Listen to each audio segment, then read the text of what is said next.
Hi friends, welcome to GCS சமையல். இப்போது நிறைய பண்டிகைகள்லாம் வருது. நம்ம எப்படி இருந்தாலும் வீட்டில் முறுக்கு சுடுவோம். ஏன்னா அது குழந்தைகளுக்கு ரொம்ப பிடிக்கும், அவங்க விரும்பி சாப்பிடுவாங்க. அதனால் இப்போ அந்த முறுக்கு எப்படி செய்கிறதுன்னு பார்க்கலாம்.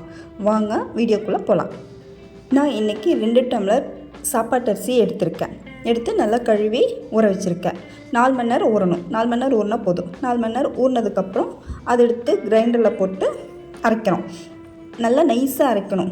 நிறைய தண்ணி முதலே ஊற்றிடக்கூடாது. கொஞ்சம் கொஞ்சமாக தண்ணி தெளித்து அரைச்சிக்கணும். குருணையாக இருக்கக்கூடாது. நல்லா நைஸாக வழுன்னு அரைச்சிக்கணும். நல்லா அரைச்சி அதை எடுத்து ஒரு பவுலில் மாற்றி வச்சுக்கலாம். இப்போது அந்த 2 டம்ளர் அரிசிக்கு 1 டம்ளர் பொட்டுக்கடலை போதும். 1 டம்ளர் போதுமானதாக இருக்கும்.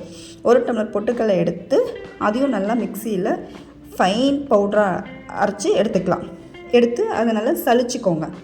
எப்படி இருந்தாலும் அது கொஞ்சம் குறையாக இருக்கும். ஸோ அதனால் சலிச்சிக்கோங்க. சலிச்சிட்டு அதையே நம்ம இந்த மாவில் போட்டுக்கலாம். மீதி குறை இருந்தாலும் அதுக்கு நிறையா இருந்துச்சுன்னா மறுபடியும் இன்னொரு தடவை போட்டு அரைச்சி அதை கூட மறுபடியும் சேர்த்துக்கலாம். சேர்த்துட்டு அது கூட கொஞ்சம் ஓமம் இருக்குல்ல, அதை நல்லா வாஷ் பண்ணிக்கணும்.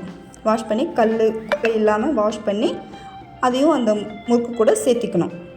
அதுக்கப்புறம் அந்த மாவு கூட நம்ம பொட்டுக்கல்லையை போட்டு அதை நல்லா பிசையணும்.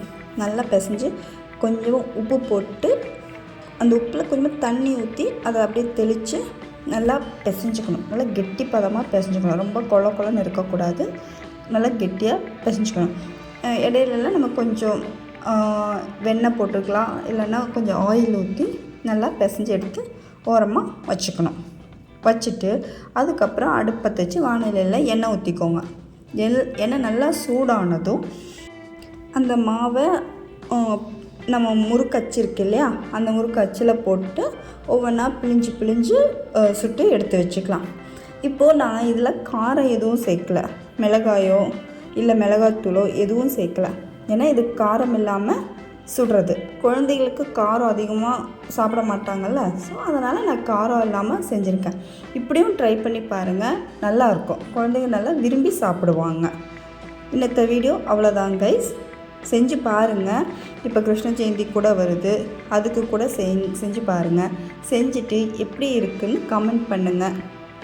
இது வரைக்கும் நம்ம வீடியோவை சப்ஸ்கிரைப் பண்ணாதவங்க சப்ஸ்கிரைப் பண்ணுங்கள், லைக் பண்ணுங்கள், ஷேர் பண்ணுங்கள். Okay guys.